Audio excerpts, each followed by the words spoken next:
are you from the Southwest Florida area? And if not, what brought you here? Where were you born? Well, I'm actually Canadian.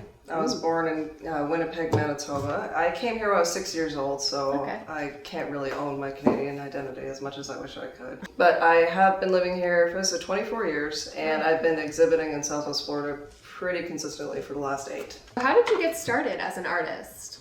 Well, my mother was an artist. She did a lot of mural work and a lot of landscape paintings. I like to say that the apple didn't fall far from the tree, but it did kind of fall through a dark hole.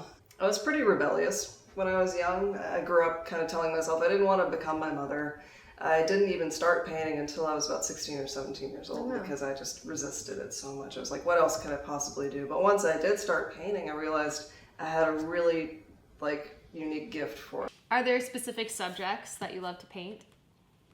I think it's pretty obvious I like to work with the human figure. I like to capture nuances in anatomy and flesh tones and in faces. I love to paint faces and hands, which is ironically supposed to be the hardest things. I'm a bit of a masochist.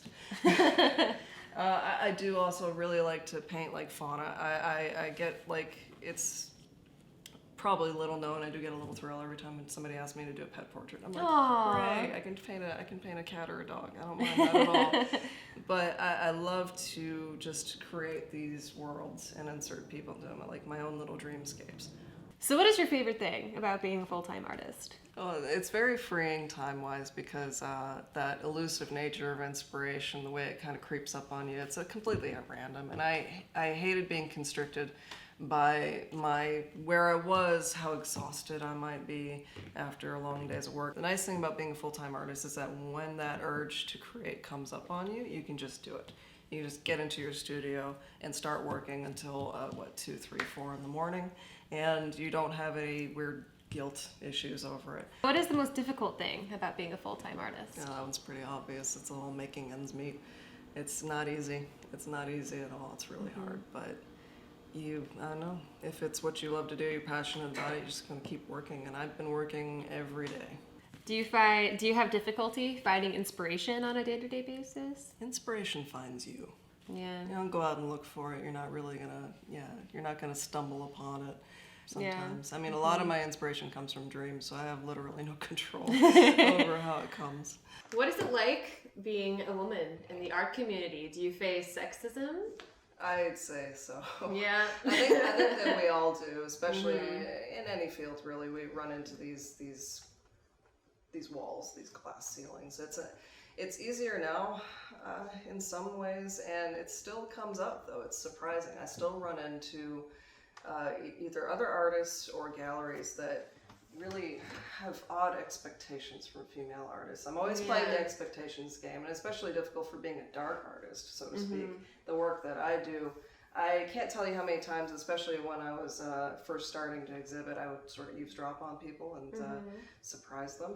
They never expected me to be female. There was a time when I was pretty nervous about it, just putting it out there in the first place, and as soon as I got a negative comment, I'd take it personally and probably mull over it for a couple of weeks, but not anymore. Now I have to be unapologetic, because this is what I do. If you don't like it, move on. Find yourself a nice abstract piece. Or, something with flowers, peonies, if that's your thing. Do you identify as a feminist? I'd say so. I'd say that most of us should. A lot of our generation does. I agree. Because we've evolved to a point where it's necessary. I don't think that women in this culture, like in our culture right now, are meant to be subjugated in any way. Like, we're no longer housewives unless we choose to be, which is perfectly fine. But a lot of us now are just seeking to be on our own, be independent, to do what we do at the best possible ability without anybody getting in our way. And, alongside an equal level with men. What is your ultimate goal as an artist? Just to keep defying those expectations and to get to a point where I feel like I'm changing the game. Just keep pushing the boundaries. Especially on a local level. I've been doing that since I got here after school and started putting out these emotive paintings with these bald figures with knives in their hands. And everybody's like, what is this? I think it's great. I think I scared some people. I really did. Any exciting projects or showings coming up that you want us to know about? Yeah, actually, I am currently working on a collaborative project called Syzygy with another local artist by the name of Nick Masiello. Oh, yeah. You saw one example at the Psychopomp show at Howell Gallery Okay. earlier this year, that great big self-painting. As for like my own individual stuff, I am still expanding the Psychopomp series. I'm going to start proposing for shows next year. But look for my work now. I still have a couple things banging around Howell Gallery. I've got some pieces up at Other Side Inc. in Punta Gorda right now, and coming up there's a political issue show at the Alliance for the Arts in October, and Nice. at Dark Art at Sidney and Byrne Davis Center. Okay, yeah. Can we purchase your art at these venues, or? Some pieces would be for sale. You could either find my artwork on my website. It's www.dbranchowart.wordpress.com. I also have a Facebook page and Instagram, which is basically just at dbranchowart. So you can direct message me, email me, and see what I still have.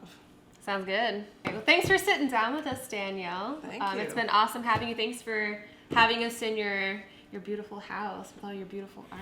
Absolutely. I'm so thrilled. Silly little girl.